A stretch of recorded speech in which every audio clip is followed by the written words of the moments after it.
پاکستانی معیشت کو سہارا دینے کے لیے کی جانے والی اصلاحات کی وجوہات سے ایک طرف پیٹرولیم مصنوعات اور بجلی کی قیمتوں میں اضافہ ہو رہا ہے تو دوسری طرف ڈالر اور سونے کی قیمتوں کو کنٹرول کرنے کے لیے قانون نافذ کرنے والے ادارے حرکت میں ہیں۔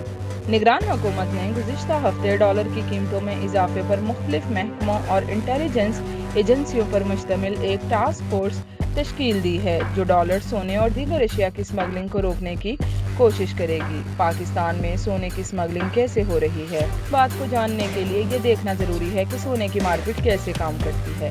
لاہور میں سونے کے ایک تاجر محمد آصف کے مطابق سونے کی مارکیٹوں میں جو لوگ سونے کے زیورات کا کام کرتے ہیں یہ ان سے جڑا ہوا معاملہ نہیں ہے۔ جب پاکستان کا روپیہ تیزی کے ساتھ تنزلی کی طرف گیا تو بہت سے لوگوں نے ڈالر اور خالص سونے کی خریداری کر کے اپنی دولت کو بچانے کی کوشش کی، جس سے ایک دم اوپن مارکیٹ میں ڈالر بھی اوپر گیا اور خالص سونے کی قیمت بھی۔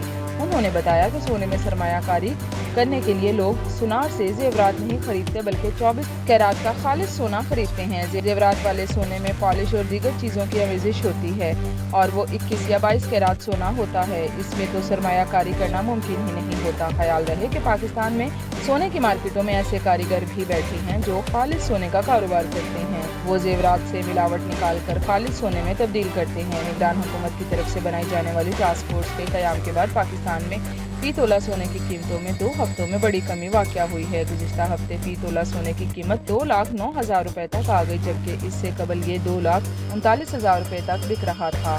پکڑ دھکڑ اور ٹاسک فورس کے اعلان کے بعد صرافہ مارکیٹ نے سونے کا ریٹ جاری نہیں کیا ہے اور نہ ہی کراچی اور لاہور کی صرافہ مارکیٹوں کی تنظیمیں اس موضوع پر بات کرنے کے لیے تیار ہیں۔ وفاقی تحقیقاتی ادارے FIA کے ایک اعلیٰ افسر نے نام نہ ظاہر کرنے کی شرط پر ایک ویب سائٹ کو بتایا کہ گزشتہ چند دنوں میں 4 ایسے گولڈ اسمگلرز پکڑے گئے ہیں جو ماضی میں سونے کی اسمگلنگ میں ملوث تھے۔ اب یہ لوگ افغانستان کا روٹ استعمال کر رہے تھے۔ اگلے کچھ دنوں میں مزید گرفتاریاں بھی ہوں گی۔ گولڈ اسمگلر سونے کی بسکٹ پاکستان میں افغانستان کے راستے لا بھی رہے ہیں اور لے جا بھی رہے ہیں، جس میں کمی ہوئی ہے، اس لیے سونے کے ریٹ نیچے آئے ہیں۔ آنے والے دنوں میں اس میں اور بھی بہتری آئے گی۔